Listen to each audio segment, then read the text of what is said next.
Abakwate basangiddwa mu loogi eyitibwa Landaali era nga basangiddwa n'emmundu 2 ez'ekika kya AK-47. Mu birala bye basangiddwa nabyo mulimu yunifoomu z'amagye ne ssente enkalu ezireetedde abantu okwebuuza omulimu abasatu bano gwe bakola olw'obungi bwazo.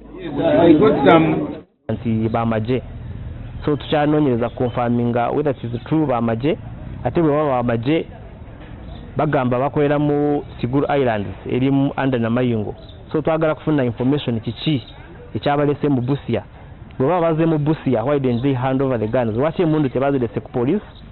Waliwo n'abantu abalala abasuze mu loogi y'emu abakwatiddwa okubaako ne bye banyonnyola.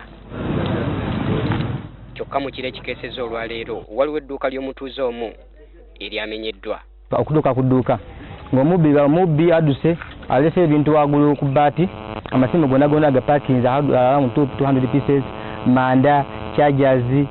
Ekikwekweto kyakulembeddwamu adumira poliisi Busia Nelson Nhabwe oluvannyuma lw'abantu okugitemyako. Kubanga tuze nga tufuna incidents of robberies wano ne wali kati nga wiiki eri ewedde twafunawo robbery mu Budimo eri under Lumino. Abatuuze ababadde abanyiivu ddala baliko bye boogedde.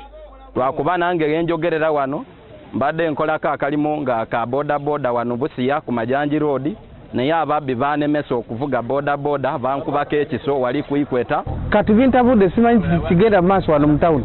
Ababbi balinga babbi. Poliisi etuyambe. Abakwate beeganye ebibogerwako. Mu bukuumi obw'amaanyi abakwate bajjiddwa mu kifo kino ne batwalibwa ku poliisi Busia gye bakuumirwa.